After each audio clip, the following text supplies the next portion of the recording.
Blackballed.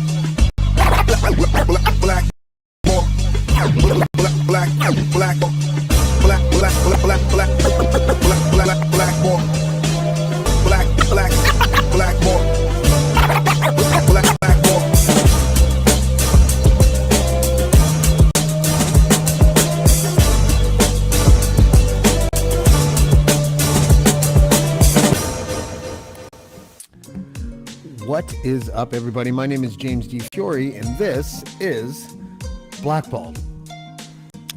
Okay. The other day I was sitting in the library, and I was working, and I saw this man come in, and he comes in once in a while, and as soon as he came in, and he started asking the questions that he normally asks when he comes in, I immediately was like verklempt. I was really sad. I was like, I was all like filled with like bubblies and emotions for this man. And I realized that I probably had a little bit of the blues or something but this man is kind of special. So he's like 90 years old, and he comes in and he has a mission, and his mission is to read all of the same books that his recently deceased wife has read so that he can feel closer to her while as he puts it, while she's in heaven. And there was a book that he requested the other day that was I think it's a nonfiction book, and it's something like I think it's called To Heaven and Back. And this man is just his entire rest of his life is dedicated to his deceased wife. And I thought it was beautiful, and then sad as hell, and then it just threw me off for the rest of the day. And then I was like, I should do one of those mental checkup shows. But I swear to God, this show is not going to be about my sadness for a guy in the library. I think it's important that we, once in a while, just come back to mental health, because we often say that we're supposed to talk about it, and we say all the right things surrounding mental health, but then the doing part, I think, is always a little bit trickier. I think people are still uncomfortable when other people approach them with their mental health problems, and I kind of understand that too. So I wanted to do another mental health checkup just to see how everyone else is feeling. This is not a show meant to like counsel you, or trust me, please do not take any medical advice from this show. If there's anything that I can promise you, you're not going to get stellar medical advice. But this would be sort of like the type of show that you might want to listen to just in case you're having your own issues, just to hear other people talk about the subject, period. So to do that, we are going to have people cycle in and out today, and we are going to start with friends of mine. His name is George Easton, and her name is Jen Waddell, exhaling some sort of substance as we speak. Nicotine, Hi, not Jen. cigarettes. Hi, guys. Hi, George. How are you? George, are you stairmastering right now? What's going on here? Well, while the podcast is about mental health, I also have to take care of physical health as it affects mental health. Right. And, part of a kick to my mental health was my 40th birthday when the doctor said, hey, man, you got bone spurs in your hips. So the more you stay inactive, sitting or standing, the worse they get. The more your legs move, well, they're never going to get any better, but at least they won't get worse. So, what are bone spurs? The only bone spurs reference I've ever heard in my life is how Trump got out of going to serve in Vietnam. Well, they appeared to be like little tiny hooks, at the end of the bone. It kind of almost looks like it's like a frayed string if you're looking at the line or whatever. And he's like, you see that? And I'm like, no, I don't. I don't know what am I looking at? Just cut to the chase. And so then it was this or a bicycle. And these are like, at least I can speak better when I'm just like on a bicycle. It kind of, the camera has to be on, else they wonder what I'm up to. Oh, okay. Breaking news. Yeah, and also we have breaking news from Ryan, who's the bearer of good news, or sad news in this case, that Lisa Marie Presley is dead. Is that true, Ryan? Is that what we're? Wow. Yeah. I mean, I don't know. I didn't really know her, but I'm sad for her family. I guess. she was one of those people that never aged. Did you notice that? Like she looked exactly the same when I was 7 as she did when I was like 38. You know, like the exact same. And who else is like that? Fucking Eddie Murphy. Jesus Christ! Did you see that guy at the Golden Globe? He's another guy. He doesn't age. Why do people? Well, first of all, black people don't age. And it's just the way it is. Black people have better ways of aging than white people do. And if that's racist, then I guess that's not racist, right? To say that a group of people do things better, like age, it's not even their fault. Guys, can you stop with the dead air and say something? I mean, I don't know. I guess it's equally not racist to say things like redheads burn more easily. Yeah, but they're also a genetic mistake, redheads. So there's a difference, right? Like there's a what? It's true. What? We have a lot of redheads in my family and Scottish, right? So even though like outwardly not redhead, inwardly some redhead DNA, and I am incredibly anesthetic resistant because of it. And people like dental hygienists and stuff always want to whisper to me. They're like, "Do you use a lot of street drugs?" And I'm like, "No."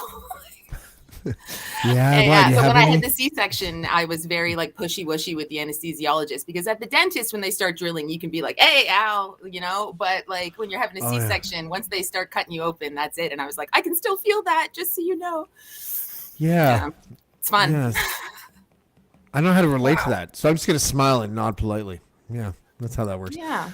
Have you guys like? Okay, Jen, it was you that showed me that silly thing. Tell people what Blue Monday is. Blue Monday. Okay, so most people know about Blue Monday as a New Order song, which is fun. I love New Order. Many people do. But Blue Monday was originally created, I think it was Sky Travel in the UK.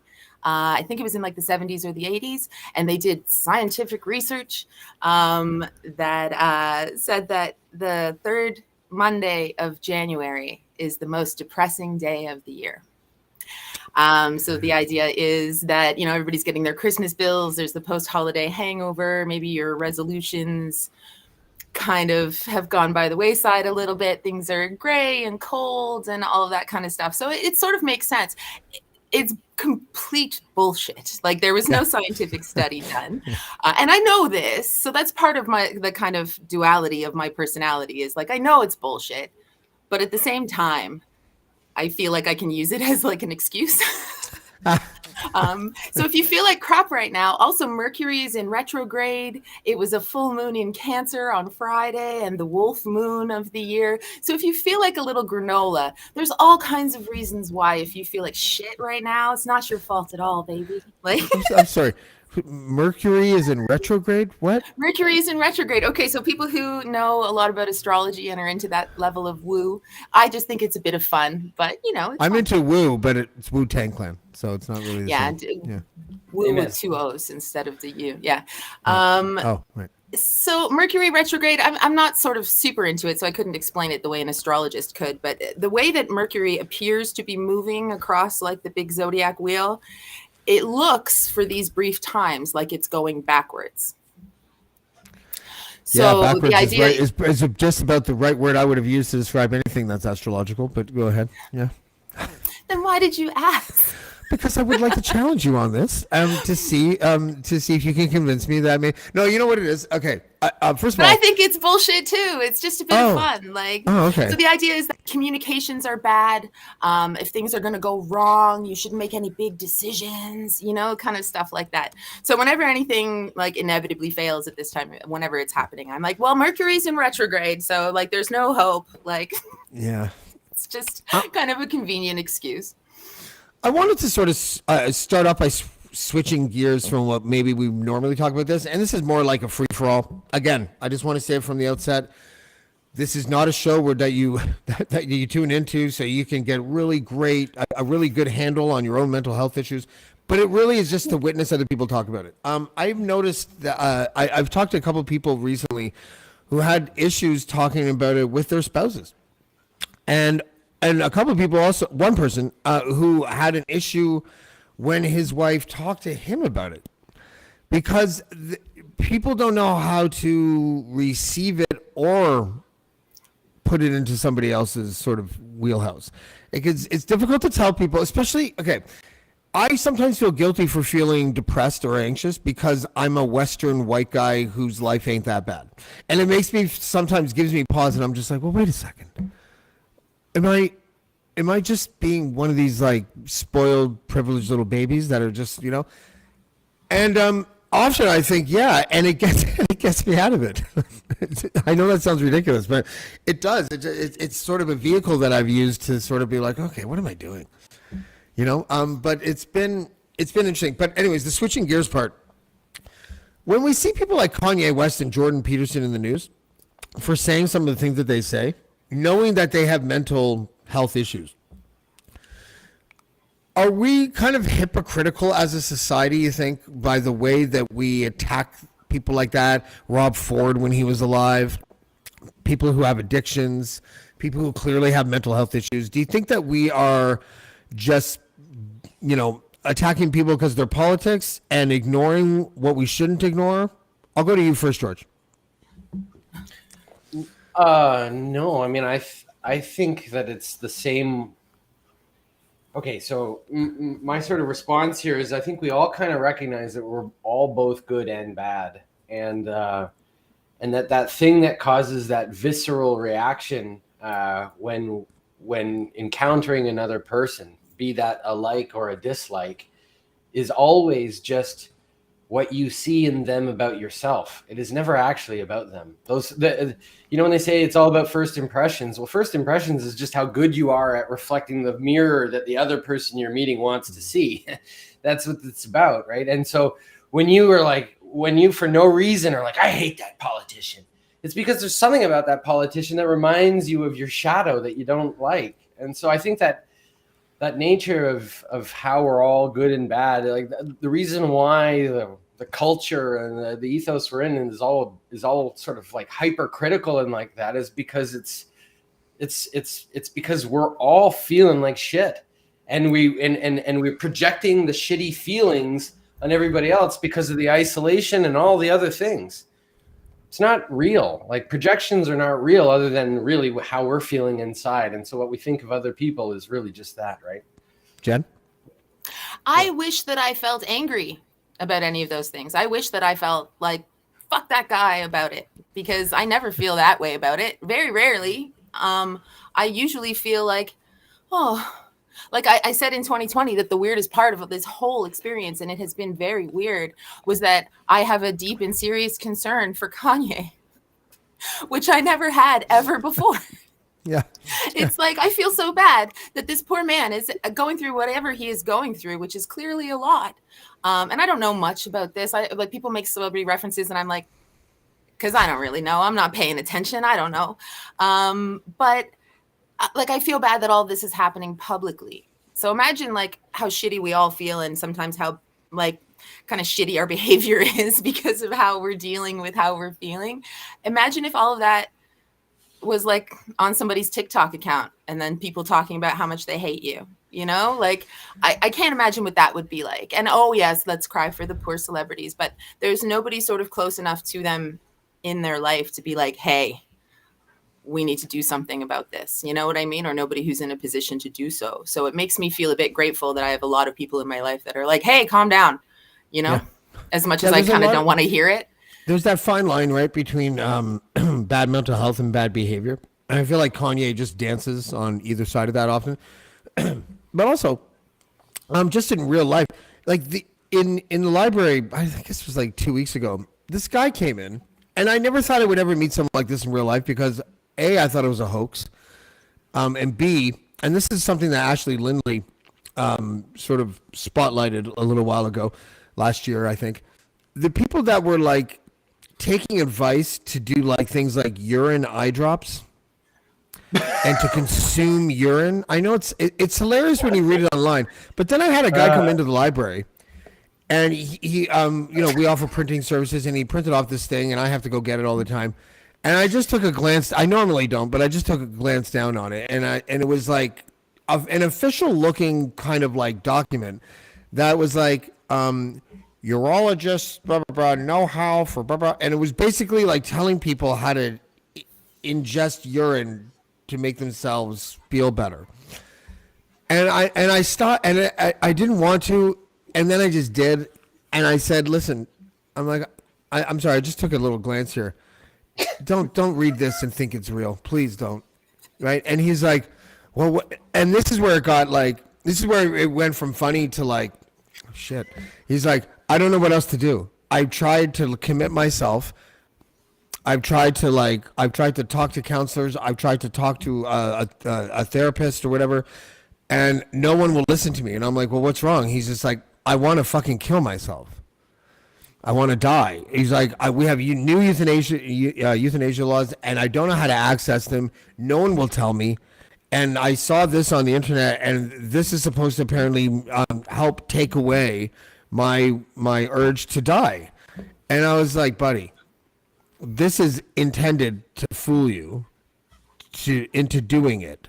There is no basis to say that ingesting urine, and I can't believe I have to say this out loud, it's what I'm saying in my head, will be anything other than, an additional, crutch for you.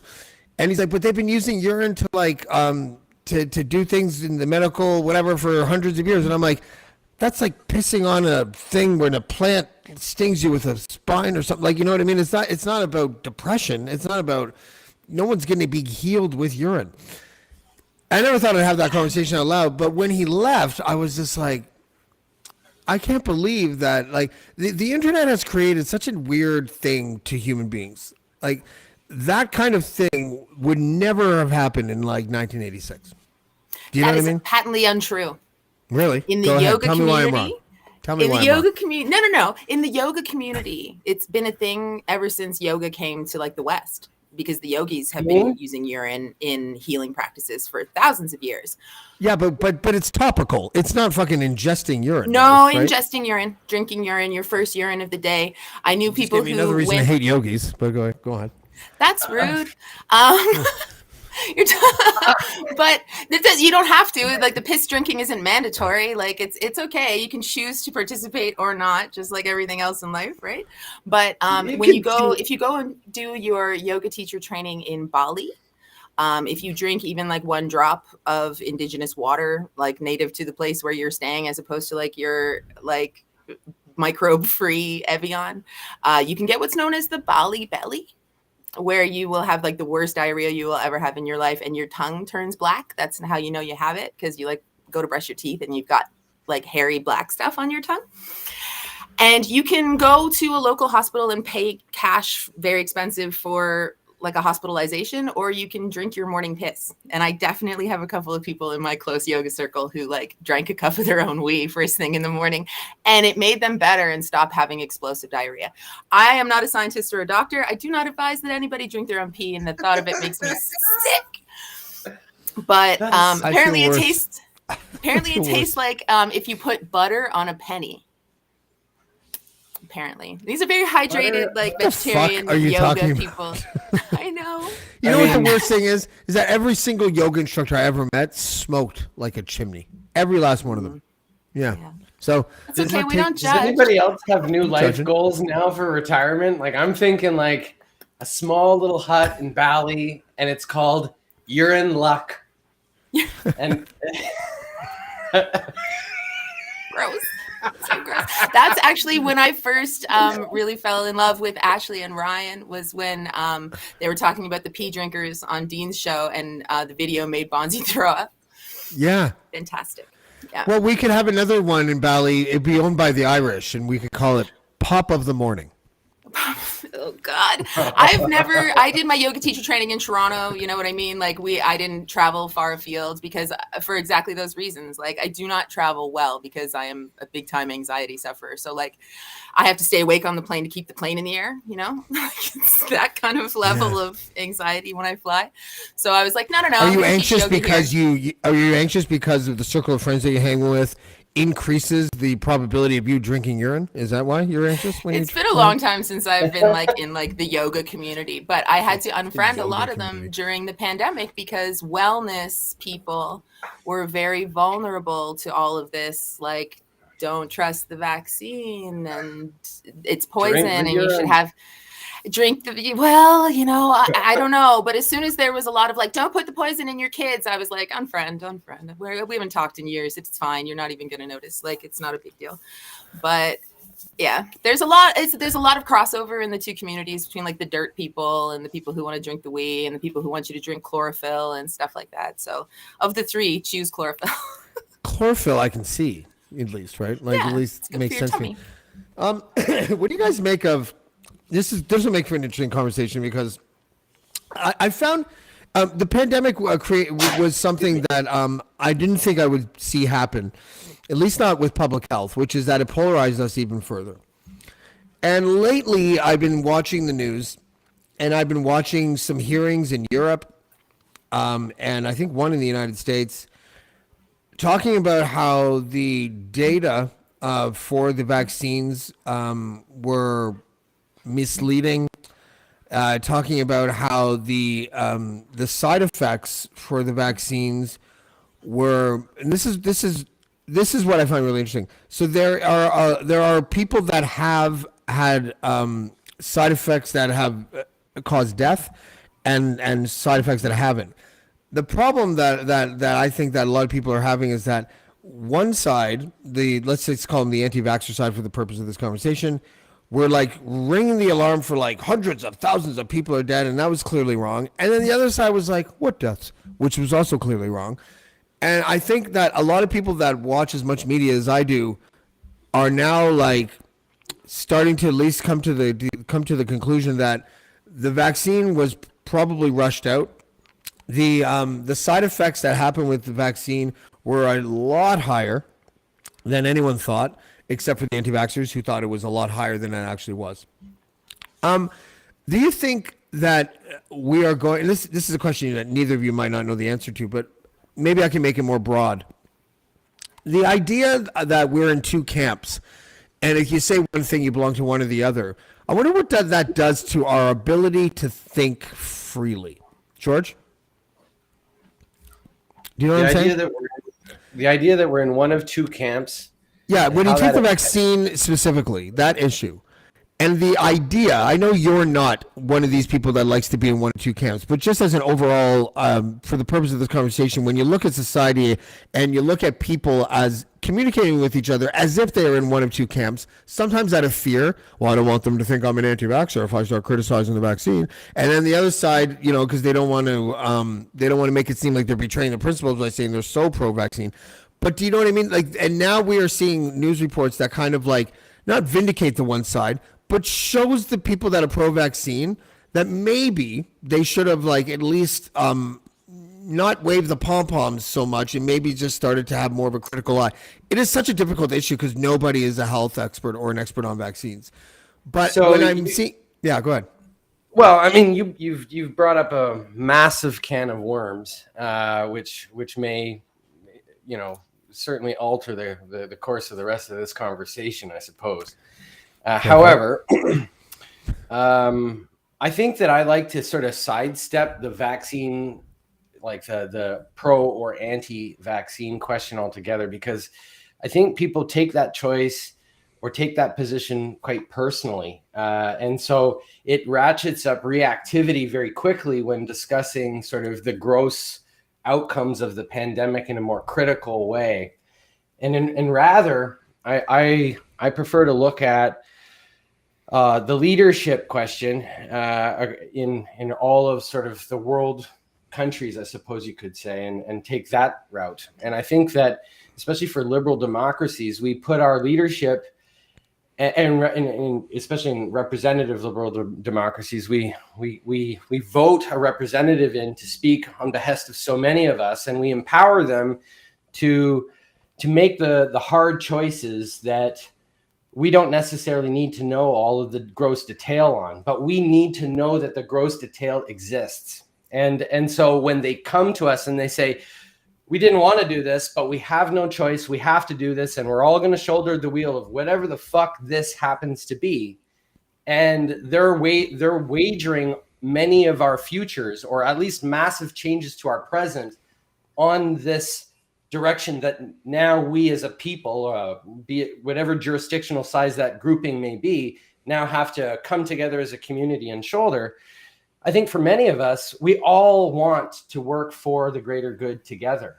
And we all need to trust in the faith of our system of representative democracy that they're following in good faith the powers that we've bestowed in them. And what we've come to find is that, in fact, all of the talks of we're doing this because the science, follow the science, in these past 2 years, virtually nothing has held to account. And the fucked up part is it's not whether or not, if the science was there, would you support the vaccine or not support the vaccine? It's the simple fact that so many shifts to all of our fabric of everything we understood were done, and we were told the facts were there by everyone in concert, that the facts were unequivocal, that they were absolute. And then now we've seen lawsuit after lawsuit after lawsuit come to bear that in discovery, there isn't any proof, any science to back the travel blockades or any of the things that were the rot of our mental health, of our economic collapse, of just even China. So many things. China right now is like they're like what do you call it? Fort Knoxing their civilians, and they have been for like the last 6 months or something like that. They've been basically quarantined them, and they've been limiting movement and all that, and their rates have skyrocketed. Their infection rate. But now the cat's out of the bag, so they've had to change course of policy in recent days or whatever. But I mean, like, but this is the point though. It's like, so when we see citizenry getting into all these insane fights and families breaking apart and friendships long and gone, and so on, we're fighting over the personal choices of how we're reacting to the situation that we are, of the powers that we're bestowing into these people who are telling us they have the truth, and they all have it, and all the leaders of the world have it as well, but we the peons can't have it yet, and it's too serious and it's too much of it. And so there's 500,000 pages of it, and we got to leak it. We have to give it to you very, very slowly. And judges overrule that and go, no, you got to give it to us faster than that. But it's still, there's too much of it that we can't give it to you first. Just follow us. And we're going to do all these changes. And then 2 years later, 3 years later, it doesn't even matter what your position is on the vaccines. All of the policy shift, all of the financial shifting, and everything that has come as an outcome of the pandemic came without any evidence. Yeah, I fight about all the rest. No, go ahead, James. No, I was just going to say that it is difficult even talking now about it, because I know that some people are hearing some of the things that I'm saying, some of the things that George is saying, and thinking to themselves like, what are these rebel news guys or something? Because that's the way we're programmed to think. One camp or the other. But I am very, like, especially in the last week, been like laser focused on these stories about some of the negative side effects of the vaccines, and I'm looking at, my sources are like The Guardian. I'm not looking at like these far right wing sources, and it's, I find, if someone asked me a question the other day, or I was talking to someone on Twitter, I can't remember what it was, but I remember saying that if you wanted to really kind of like simplify and boil down the difference between one box and the other, or the right and the left, or whatever you want to call it, it's that the right, especially the people behind the scenes, to move their people, it's often inflammatory and disinformation that often move those people. I'm not saying all of that information is that, but if you want to move those chess pieces, and you are the powers that be behind the scenes, it's usually disinformation that light a fire under them and mobilize them. On the left, though, I was like, what is the equivalent on the left? And then I realized it's the social engineering need of the left. It's the powers that be behind the scenes on the left are not really much into disinformation as much as they are into like, this information probably has some truth in it, but it's what we want to do with that information that we really want you to do. And the social engineering thing. And the easiest thing to think of is the cloth mask thing. And I know everyone's tired of it, and I don't really fucking care, because I still think it's one of the most ridiculous sub-stories of the entire pandemic, was that cloth masks are virtually useless. They are virtually useless.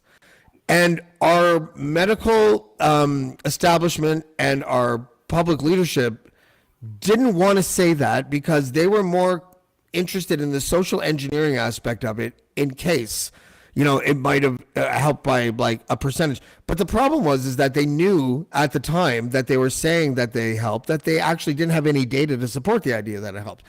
And so that part of the left I find to be just as annoying and repugnant as that part on the right that relies on disinformation. But what does it do to us? That's the problem. What does it do to us if we do nothing about the precedents that's just been set? We've just witnessed massive government shift without any evidence to back any policy. And that shift was done without any, recourse. I mean, yes, of course, Trudeau did print all kinds of money and throw all kinds of money at small business owners. And I will confess to say that there was a time during that pandemic when I was like, hey, this is cool. I'm self-employed. I've got a bunch of employees. I appreciate the free money. There's no question. I loved that for them in that moment because we can all be easily seduced by those things. But big picture, like we have to have a governing capacity or structure that is empowered to use the actual information, the truth, that is in real time. Those types of decisions, they need to be empowered to do that. And we must have an ability to unequivocally trust our government. But when our government is so evidently intertwined with other governments and multinationals like big pharmas and all of governments in concert are writing their indemnity in the same exact time and place, there is some weird thing going on there that is a gross underminement to every country's sovereignty and democratic principle. And Jen, I'm going to go to you just in a second. I just want to point something out for the people that are commenting. This has to do with mental health, in my opinion, is that we have been experiencing something that none of us have ever experienced before for the last 2 years. And I am just taking a big piece of that last 2 years, vaccine and the way the government handled the pandemic, and relating it to how the citizenry as a whole have sort of reacted to it. It's not a reach, I don't think. I think one of the biggest untold stories of the pandemic was how mental health was severely impacted. And we can't just say it was severely impacted by the pandemic. We would say it's severely impacted by this part of the pandemic and that part and this part. And Jen's rubbing her face. So I'm going to go to Jen. So please, Jen, go ahead. Go ahead. Not to be glib, but do you think maybe that's why we all feel like shit? Why? That's 100%. Yeah. So a couple of things. I'm going to take you back a little. First of all, my background is theater and presentation and things like that. So what I really wish had happened was that instead of our healthcare professionals, who are magical people who do wonderful things and were trying to build the plane while they were flying it at the beginning of all this. And it's easy to look back and be like, that was bullshit. Yeah, but maybe they didn't know that. It's the nature of science that things are always evolving. But what I wish had happened was that somebody had hired a real life Olivia Pope to stand at that podium, somebody who could speak and somebody who we could put our faith in. And I love doctors and nurses, but customer service and PR is not their job. So watching people stand at podiums who didn't have a lot of presentational skills, who maybe took like a 2-hour media course or something like that while they were at med school, try to kind of stammer their way through and try to explain very complex new science to those of us who don't understand it. That's part of my thing about like documents and really, yeah, but none of us know how to fucking read that anyway. So what difference does it really make? Because you can say, oh, this line means this, but that's a tactic that both sides use, right? And then you read the line and you actually do a little bit of just even layperson research and you're like, oh, that's bullshit. So I really don't want to, and I sat at my kitchen table and sewed cloth masks for every fucking buddy that I knew who needed one at the time, with the sewing machine. And I did it. And at the time, before we had so much mutation that it was unbelievably, uncontrollably airborne, the science that they had at the time, which was limited.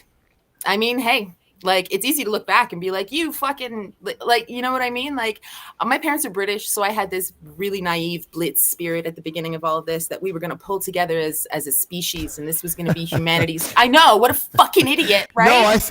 No, but here's the thing, though. If someone were to ask me before that, what would bring this planet together, I would have said two things. One would be alien invasion, right? Invasion, and which the we other just one fuck would up be every way.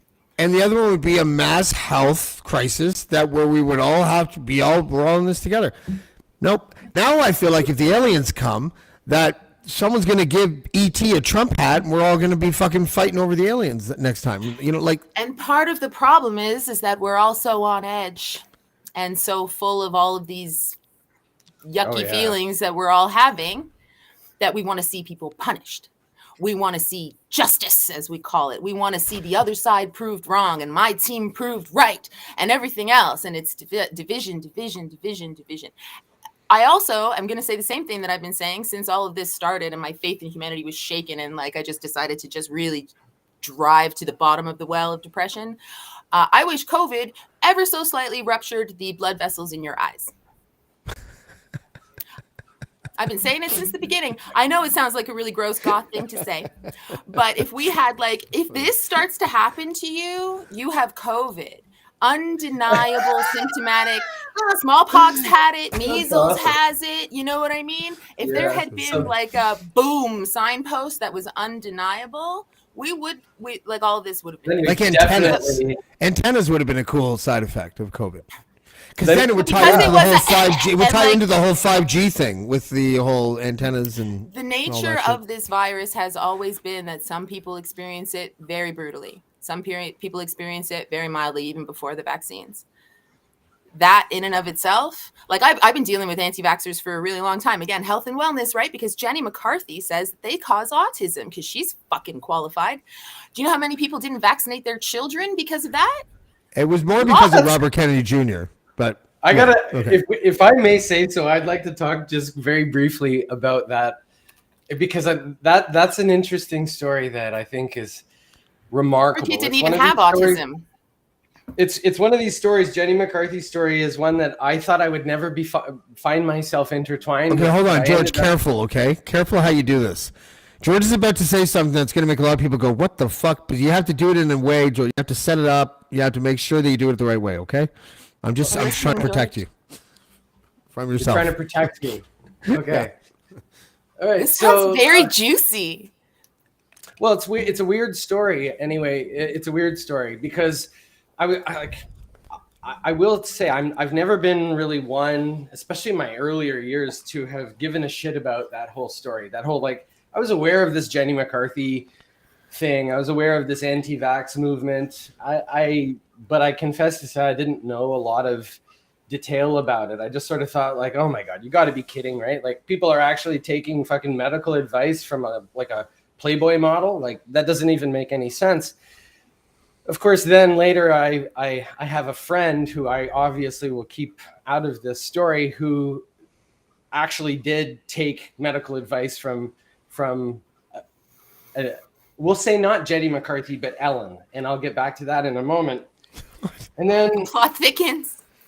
Yeah, it does. So then fast forward a few more years, and I have kids, and I launch a business, and I don't really want to make this about me or my business, and I certainly don't want to find some weirdo out there listening who's going to dox me or whatever. But I end up, for professional reasons, involved with supporting a certain technology that brings me into involvement with a company that manufactures medical device.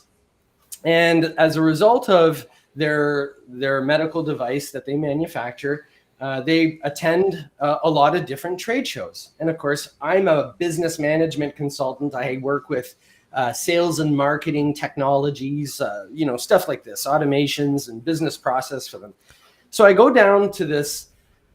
I'm invited to Dallas to this conference where they're attending as a trade show vendor, and they would like me to observe them at their booth, how they're engaging with the audience, and and what have you, as well as scope out the rest of this kind of a trade show and observe ways in which we might be able to improve their performance at it. Okay, just gross generalizations. And as it turns out, this trade show is about autism and there's the different sort of groups and factions and so on of thought and treatments and all these other things. There's vendors, there's thought leaders, there's probably protesters, there's a whole bunch of different people there, because it's so, for lack of, I'm not making, no pun intended, it's a spectrum of the spectrum, I guess.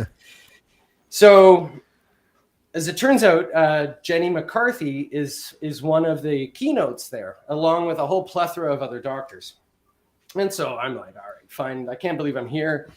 This is sort of weird. And I'm expressing to my friends and my spouse that, like, I can't believe I'm doing this, but I guess I'm going to have to because of work. So I get into the big room where Jenny's talking, and I'm going to get off my treadmill here.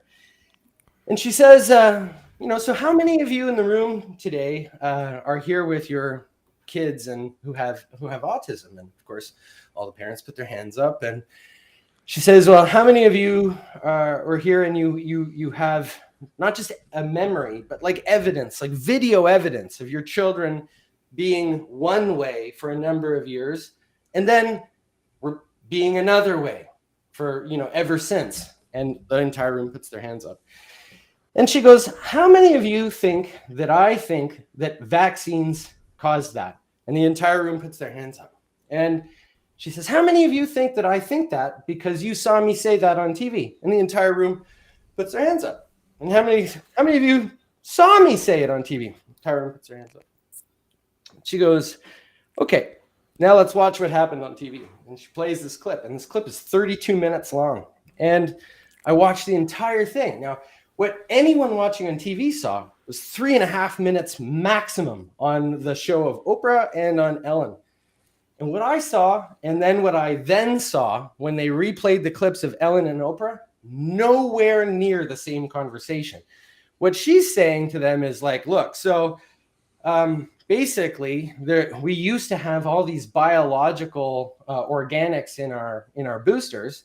Then this legislation happened in California where we went from organics timed over several years, like we continue to do in Canada, into a single superdose of chemicals where we're not allowed to see what happened in there. And while I'm not saying anything about the entirety of vaccines, what I'm saying is that there is an observed difference between the superdose and these vaccines. Every kid should have vaccines, but we as parents should have the right to have the same organic vaccines that have been proven to work rather than forcibly taking the single chemical superdose vaccine that we no longer have a choice. And the amount of duration of time on the study was never enough for it to be, considered in any other state except for here, where for whatever reason, the lobbying of Big Pharma was able to break through on the Democratic House.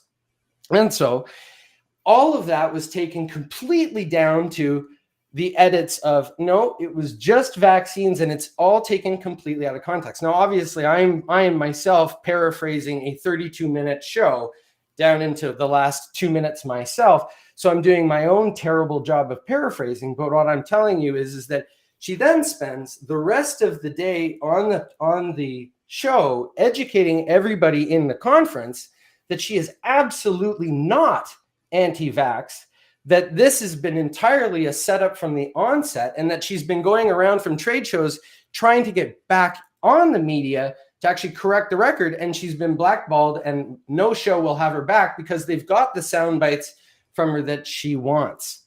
And that's the point, was that all that she was saying was that the things that are, if it ain't broke, don't fix it. The only reason why they were trying to fix it was to squeeze more profit and process in the state of California, but it hasn't been adopted everywhere else. And that's when vaccine injury has a proven spike, in her opinion.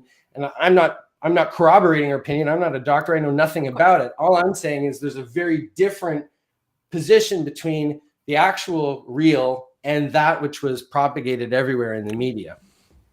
But and that sucks. Like, it sucks when you get badly edited and it's not what you actually said and things like that. I'm like, that sucks. How dare you make me feel empathy for Jenny McCarthy? But now I do. Thanks, George.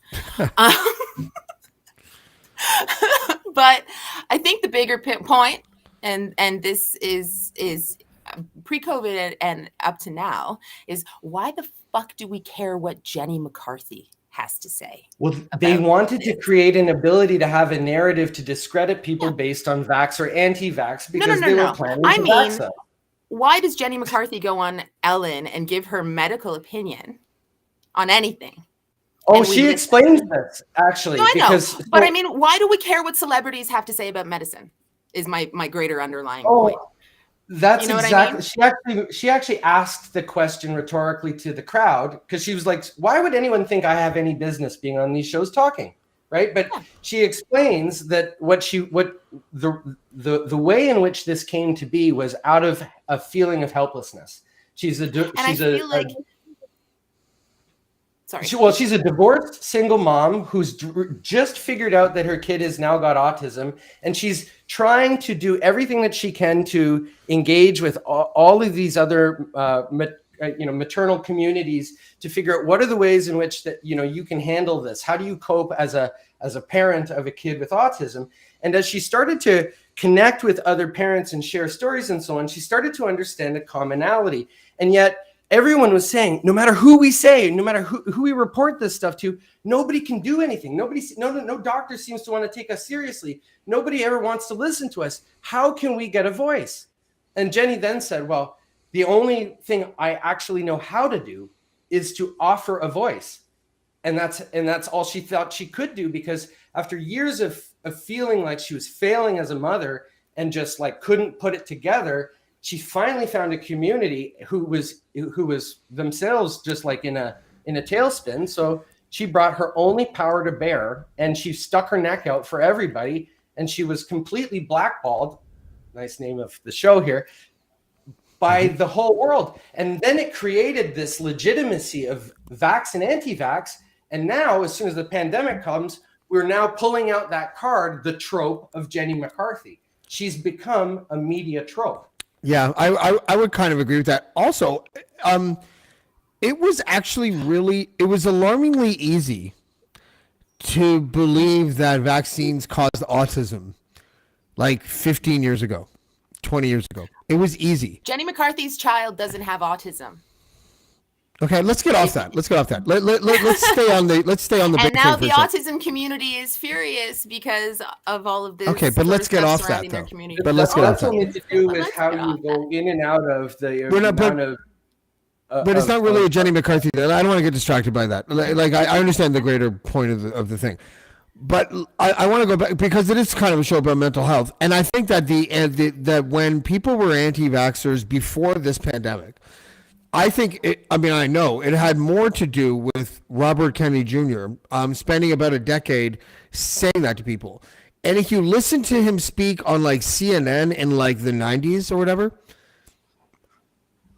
you walked away kind of thinking maybe mercury inside the vaccines, maybe the antigens did cause autism because it seemed plausible. It did not seem wacko at the time. There wasn't a huge push against it. And then you take all these people and I've said this before that I have sympathy for the people that believed Robert Kennedy Jr. I have sympathy for anyone that is motivated to protect their kids into believing something.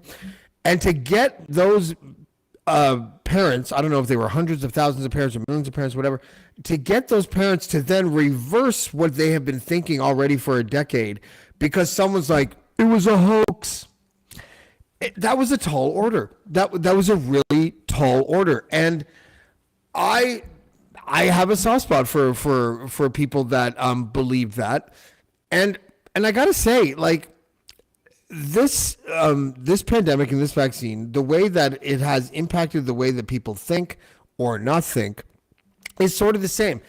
I started off by the show by saying that we are seeing things coming out that are making some point. First of all, no one is ever 100% right or 100% wrong. So I don't care if you hate the convoy protesters and the anti-vax. It doesn't matter to me if you hate them. As time goes by, they are less wrong than they were a year ago. And they just are. There is. I heard someone say in the comments earlier when I mentioned that there are more stories coming out about people who are injured by vaccines. That just happened to be true. And then when someone sticks statistically beside it, it's like, that doesn't mean that there are not more instances of people being injured by vaccines. That just means that you're saying, well, let's go by percentages instead of amount of people. Sure, I guess so. Fine, let's go by, but it's still more people being injured by vaccines. And the social engineering side of our society, the media and government, don't want to talk about those stories, or didn't until very, very, very recently. And that I think is fucking people up. I think our minds are a little fucked up. Go ahead, Jen. Well, Jen, I want to say something that I think is sort of interesting a little bit, Jen, only because I have a personal, effect. As the last time we did one of these podcasts, and you were talking about mental health, you had a reflection on sort of some of, I guess the footprint that I've dealt with in my family life and so on. And so I realized, like, it's one of those. What do I want to say here? I think I actually lost my train of thought. I was about to make a point about my brother, but I'd forgotten what it was. You have to let me come back at that for a moment. I'll have to gather my thoughts. Okay, Jen, go ahead. Okay. I I think that, as with mental health, there is a point where there is no point in trying to help each other see things from each other's perspective. I'm all for civil debate and everything else. But my problem right now is that we are collectively trying to just ignore this horrifying experience we've all been through. However, it impacted your life, because it's impacted everybody's. We are burnt out from the emotional baggage of it, of having to carry the weight of it on top of everything else that we're all carrying and the worries that we're all carrying. So the fact that we're all just kind of collectively being like, it's over, life goes on. Well, is it though?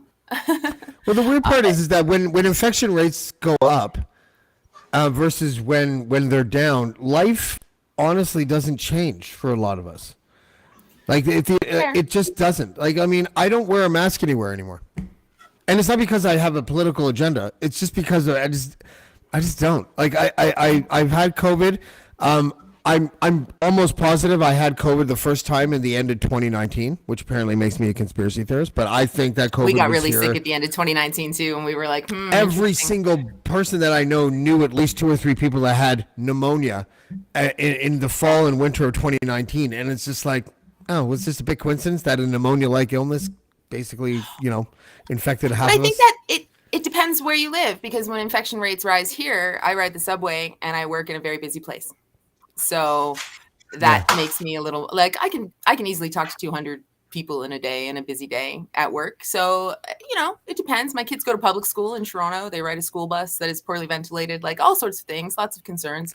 But I'm not even talking about infection rates and things like that. I'm talking about just like where everybody's at right now. Like, we're through the worst of like lockdown and vaccines and then all of the shit that politically went on and everything else. But now we're all dealing with like, holy shit, I can't afford to buy groceries, and like things that are not like, the light at the end of the tunnel is flickering. You know what I mean? And again, the goalposts keep moving. So I think that collectively where we're at right now is that everybody is at 9. We were talking about reactivity, right? And how I've seen like grown men stamp their feet and scream at teenage girls in lines at Tim Hortons and be like, what the fuck? Like, everybody is just about to snap all the time. And I work in customer service. If you work in retail, like, things are different. Like, the vibe is different now. People are mad that things cost money. And I get it. Like, things cost money. The things I sell in my store are not cheap. And it's easy to look at it and be like, that's not worth that. You know what I mean? And it's my job to convince you that it is, right? So tricky. But people are mad. People are just angry and irritated about everything. And I think that, everybody was like, oh, Christmas. And there's this sort of like, every time there's a big holiday, people are like, there's this desperate edge to like have Christmas or New Year's like we had before. And like, there is no like we had before anymore. And that's why my mental health is bad. And everybody I know, everybody's dealing with this, and everybody's like, no, I'm okay. I mean, I'm dying, but I'm okay. You know what I mean? Because we've all just like the bar just kind of got lowered for where we exist at, like mentally, and like kind of where we are inside our heads, and nobody wants to talk about it anymore, because you get to a point where talking about it isn't helpful. You know, it's like, oh, we're all just going to sing our same old sad songs about how we're sad. Well, it's also a weird place to be into when you know that you don't want to bother other people with your problems, right? And I used to do this all the time. I used to like reach out when I had issues, and I think it kind of made me feel weaker almost. And now I don't reach out as much, and I feel like it's making other people receive me better because I don't reach out as much. Like that's what it feels like. Like they don't have to talk to dramatic James. They can just talk to normal James, and it makes everyone feel a little bit better. And I get that, because I'm the same way. Sometimes I don't want to talk to people because I know that they're going to call me and talk to me about their problems, and then I feel guilty. But then I don't know if I'm doing them a favor or if I'm keeping them down by giving them the ear. Like, it's a very difficult seed to navigate. I feel the same way in reverse, because my favorite thing to do when I feel like shit is to have somebody else reach out and be like, hey, do you have a minute? And I'm like, yes, because I can help you with your problem. I can't fix mine in my head, and I don't want to talk about it, but I can be with you. I'm not going to fix your problem and give you advice, but I'm going to hold your hand in the dark, because it makes me feel better that I can be that for you. So that gives me a reason to justify my existence. It's like, well, I'm sad, but I'm useful at least, you know? Yeah. It's true, but it also gives some people the option to never ever work on themselves when they constantly have an array of people that they can go and obfuscate their problems away to, you know. And I've told some of my nearest and dearest to shit or get off the pot in the last year, right? Because it's like it's the same problem over and over, and I was like, I love you, baby, but it's the same problem over and over. I think I've applied the same thinking that I've applied to like career stuff. Like I used to be the guy that's like, if something happened and I had an opportunity, there was like 3-4 people that I would call to share what the opportunity was, or maybe to ask advice. And it just like, and now I feel like if I ever did that, it would just like disappear into the ether, like the opportunity itself. And I think I've applied the same line of thinking to mental health. You know, like if I start like, just deal with it yourself and handle it yourself. And I think, I don't know. I don't know what the right answer is. I think it's probably different for everybody. Go ahead. I'd like to just interject something. I was watching Chris Williamson's podcast the other day. You know, that really good looking sort of Kiwi guy or whatever, Aussie guy talking. I think some of his stuff is actually really great. And he did like a summary of some of the top 10 or 15 things that he learned from some of his guests over the last year. And I guess he had, and again, I'm poorly paraphrasing here, but I guess he had like a neuroscientist, maybe it was Andrew Huberman on or something like that, and they were talking about how like you get the same level of dopamine kick from talking about accomplishing something as you do from actually accomplishing something. And so that's why I don't make lists. The guy who calls everybody, who wants to talk about shit, is also the guy who never actually gets anything done. That's and right. It's I not used to be because that you're guy. wasting time. It's because you're exhausting the satisfaction in your brain too early. You're coming too fast, as it were. Yeah. You know, and yeah. So my partner's New Year's resolution, and I obviously anyone who knows me would not argue with the statement that I'm verbose. Look, even that could have been said far more succinctly. Sorry, did you say talk too much or verbose? So you know, our New Year's resolution in this house, which was odd that it's a shared one, is, you know, plan less, execute more. Oh, see, just that statement makes me anxious. What? Why? Because if I plan it, nothing will go wrong. You see, because I can control the things that I can plan and execute.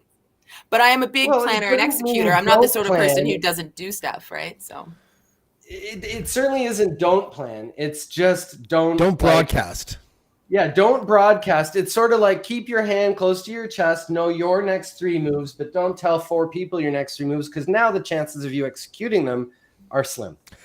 I lived that. That was me. I swear to God, like I'd be like, George, sometimes it was you. George, I just got this thing. I just talked to this guy. Like this, I'm going back like a decade or something. I remember the phone calls, James. Yeah, and then I would get off the phone, and you know what the funny thing is? I would feel deflated, less inclined to do whatever it was that I told you I was about to do. Well, now you've learned, don't call your narcissistic friend. I was gonna say, George, are you like a shitty hype man? Like when somebody calls you, you gotta hype them up. You've got to tell them what a badass they are, so they feel like George is not a good audience. He's not a good audience. Gotcha. He's a good thinker. He's a good talker. But if I were to if I created like a new song or something, I wouldn't be like, hey George, you want to listen to this? Because George would be like, interesting. That is music. Like it wouldn't be, That is such horseshit. My earliest career was a booking agent for electronic arts and media. You think I spent my whole life around musicians and artists. That is such horseshit. And you being one of them. That's ridiculous. All anyway, right. Okay. Right. We'll just pretend that's true. Well, I mean, I think the thing that we need to remember is that, you don't knock on the door of the house of no compassion when you need support, right? Like, there are people that I don't want to talk to when I'm not doing well because I know they don't want to hear that I'm not doing well.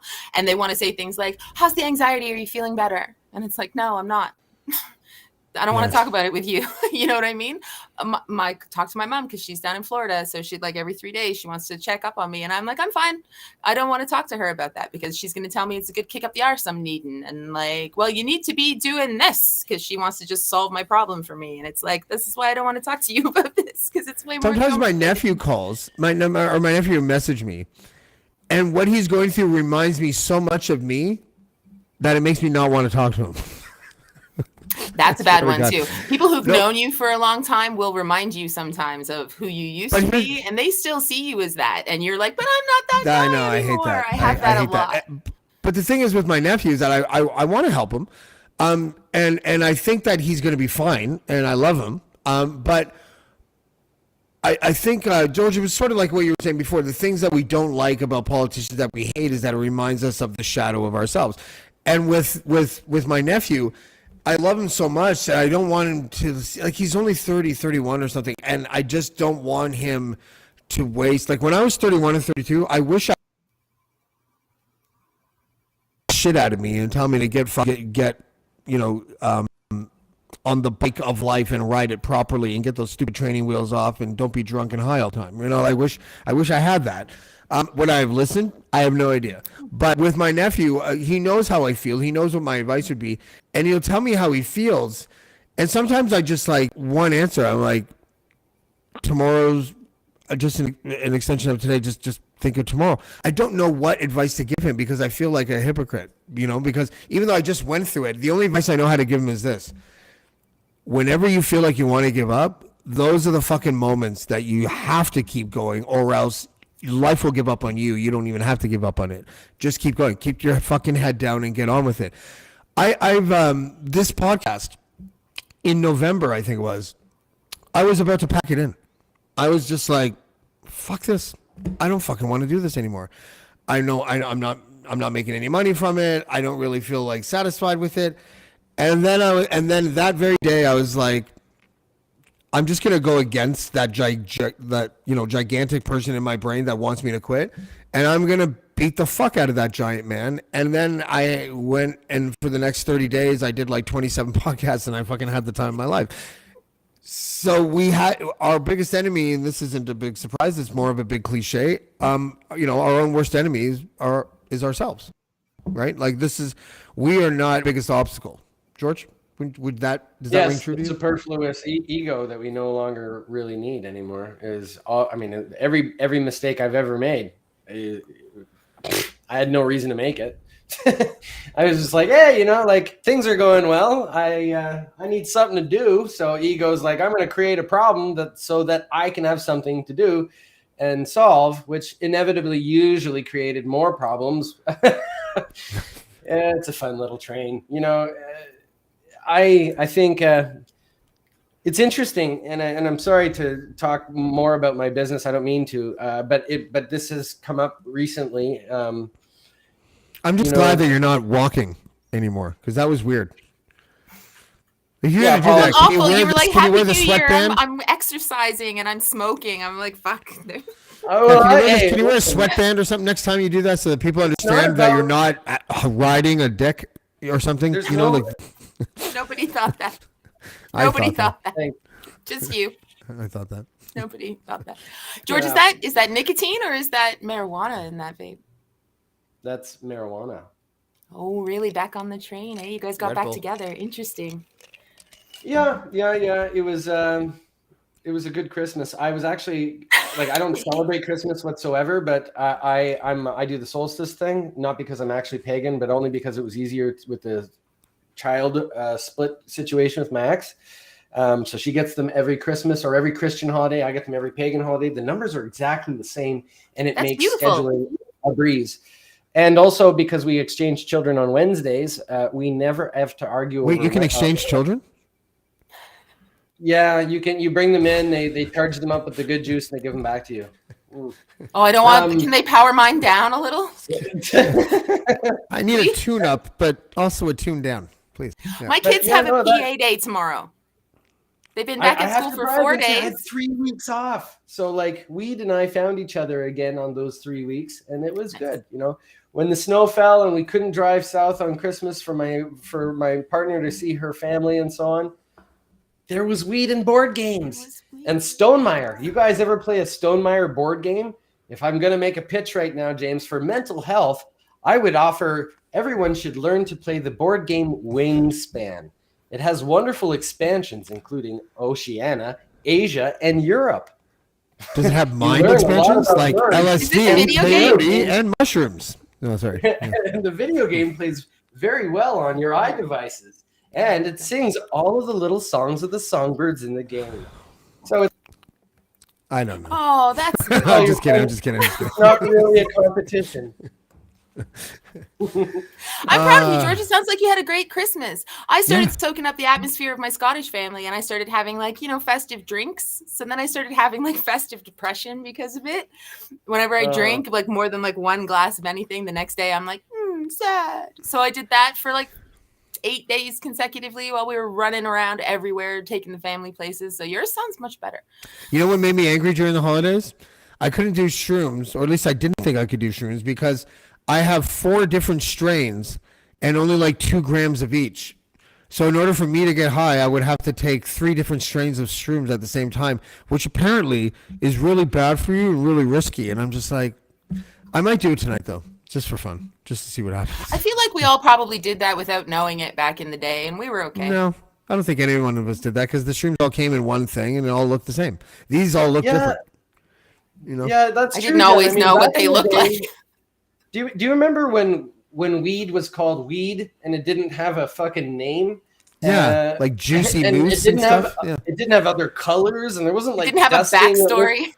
Dude, weed looks like donuts now. I mean, honestly, the amount of fucking THC dusting and crystal, I remember getting shit as a kid and going yeah, this is just weed. I don't know what it is, but it's weed.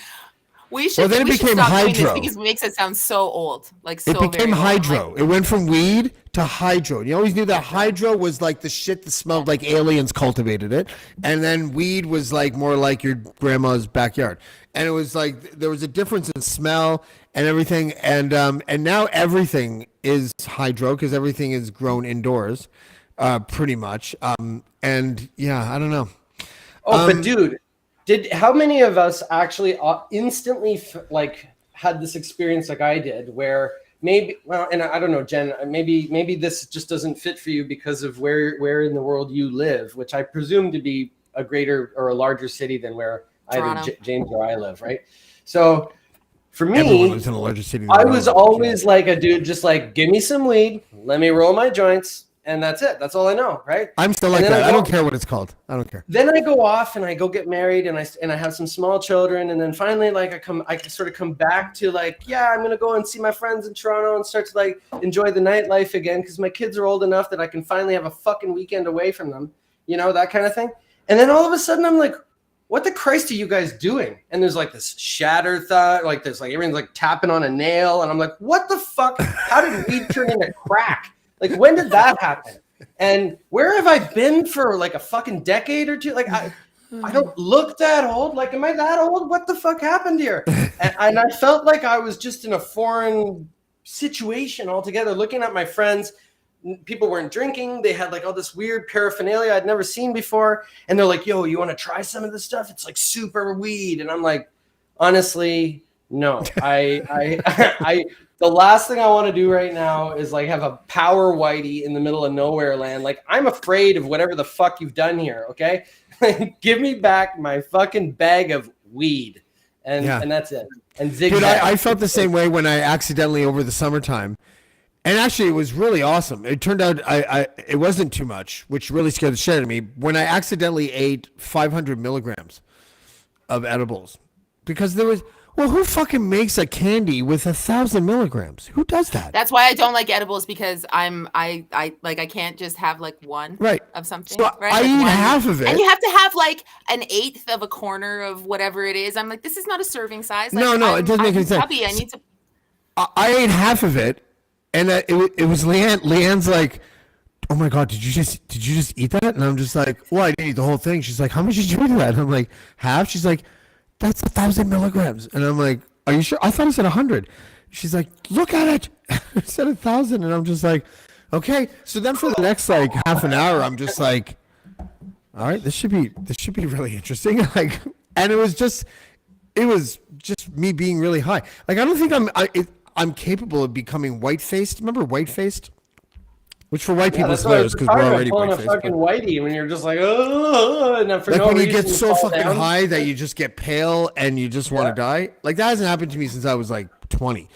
But apparently you can eat 500 milligrams, or I can, of edibles and not be white-faced. So I don't think there's enough weed anymore to get people dead. I kind of had the same thing. Like, I've never gotten to a point where, I mean, maybe in like grade 9 or something, but I had the reverse. When I came home from university, every time I went to go party with anybody that I used to be friends with, apparently I just got ultra hardcore at school, because then they would like keep up with me and I wouldn't think anything about it. And then they'd throw up or pass out in a field or whatever. And I had to deal with that. And they're like, it was your fault. I'm like, it's not my fault. You don't know your limit and don't want to like be not cool and say no. You know what I mean? So yeah. I stopped doing that. You can't hang out with your high school friends anymore after a certain point. When you go away to school, it's like, nah, we can't do this anymore. Well, listen, guys, I know that was supposed to be a mental health checkup, but we meandered a little bit, but that's okay. Maybe I should always say Blackballed mental health checkup, etc. with various guests, because maybe we'll So George is doing but exercise and weed. That's what you're doing for your neurotransmitter chemicals. Anything else? Where else are you getting your dopamine from these days? Give me tips. Actually, I have one of those red lights, those big, huge red lights, the therapeutic ones. And I love meditating on, I used to use one, here's my hips again. I used to have one of those nice little like yogi beanbag things. Of course, my cat's pissed all over it. And then I didn't have one for a while. So I was just doing the old like cross-legged on the ground, which was really hard on my hips. Then I found one of those exercise balls. Now I'm all set up. So I go from this to that, and that's where I get my dopamine fixes. That, and of course, I also just like all of the endorphin kicks. That's the other one that winter brings with all the shoveling. That one's good. Shoveling is so good for the mental health, right? Earbuds, house music, a little bit of weed, get flow state going once you get into that like routine and sweat going on. I love that. That is the best way to just like the worst day out. There you go. Yeah. You sound like a lead. How about you, James? What's the question? Where are you getting your dopamine from? What are you doing to like give yourself a little buzz? Sorry. I'm not going to ask. Sorry, never mind. I retract the question. Pardon me. Jesus. I don't know. I don't think I have any dopamine source. I mean, I still have an Adderall prescription that's active. It's just not something that I'm going to as often because I think it was a problem. But maybe I don't think I don't have really much going on in the dopamine problem, the dopamine category right now. I don't think I'm managing my mental health properly. If anything, I'm probably distracting myself. I'm using distraction as a form of something. I don't know. That's why I'm having the show. What about you, Jen? What am I doing? Okay, so stimulants are a problem for me with the anxiety because it all just gets worse. And I didn't really realize that if I don't drink coffee in the afternoon, just have like no personality, but then I can sleep. So I've chosen no personality and no sleep, no caffeine after midday. Sucks. Huh. But I made it midday because I started on January 1st at like noon was the cutoff. But then I was doing like junky things. Like it was like 11:45 and I'd be like, oh, I better chug a liter of coffee, but like got to get it in for the deadline. Like, and then I'd like drink so much coffee and like vape so much nicotine. And then I'd have a panic attack. And I'm like, well, this isn't helping. Like, Yeah, the thing about caffeine is that caffeine and weed are like, it's another thing that I feel like I can do a million. Like I drink 2 of these a day and like 4 cups of coffee. And honestly, I never feel jittery. You know, every time I see anybody raise a can of Red Bull or like energy drink of any kind to their lips, I feel like I have like a sympathy heart palpitation. I cannot handle that shit at all. Even those like really high dose B12 energy shot things or whatever. Yeah, I'm like, those ones I can't do. Like, those ones I can't do. cannot. They make my stomach all weird. Like you're talking about those little power shot things or whatever they're called. Yeah. But you know what's good is the Chinese ones.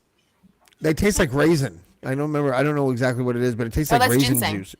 Yeah, the ginseng in the stuff. little vials. Oh, they're I used great. to like those because the little vials like felt kind of druggy. So when I stopped doing drugs, I was like, this is okay. It's good for me.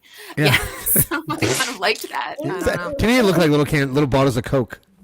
And they had like foil tops on them too. It felt Yeah. like real, but then when I became a yoga teacher, like people used to be like, "You want to do B12 with us?" And they had syringes and were just like jamming each other in the thigh with like B12. I'm like, this isn't good either. Like, I don't know how I feel about this. We don't have a sharps container. Like, Do you want to do B12 with us? right? See, Like to it me- was drugs. George, if I ever said that to you, you'd be like, "You have ecstasy pills?"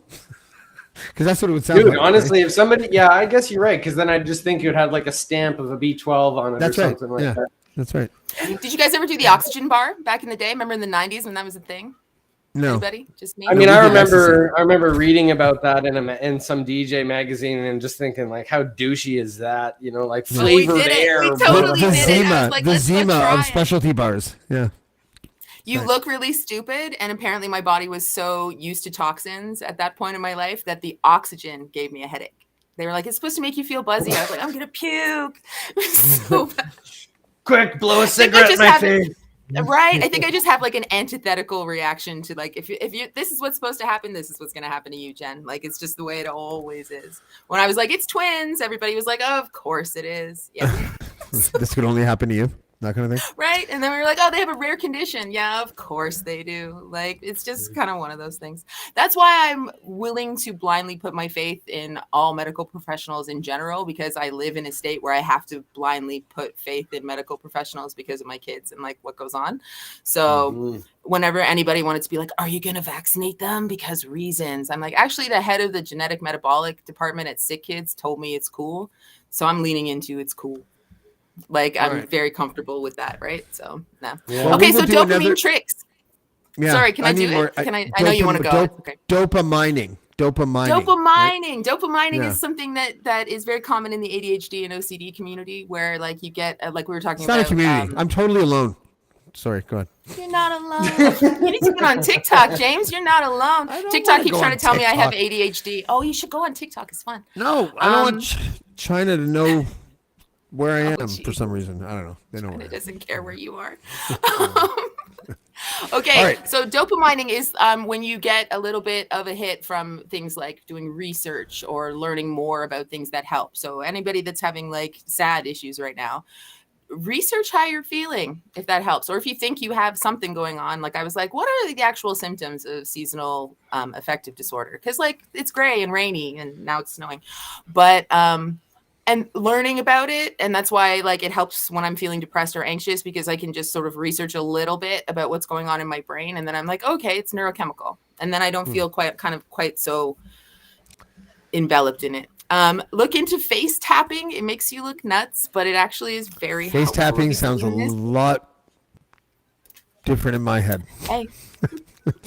Gross. Never mind. Now I gross? feel Tapping? shy. I don't know what you're thinking. Anyway. Tapping. And anything that makes you feel like you want to take deep breaths is a good thing right now. So one thing that I've always done with my kids when things were getting too crazy, I'd be like, dance party, and I'd like baby shark it up when they were little, you know, and just kind of get everybody dancing and stuff, and it kind of resets the room a little bit.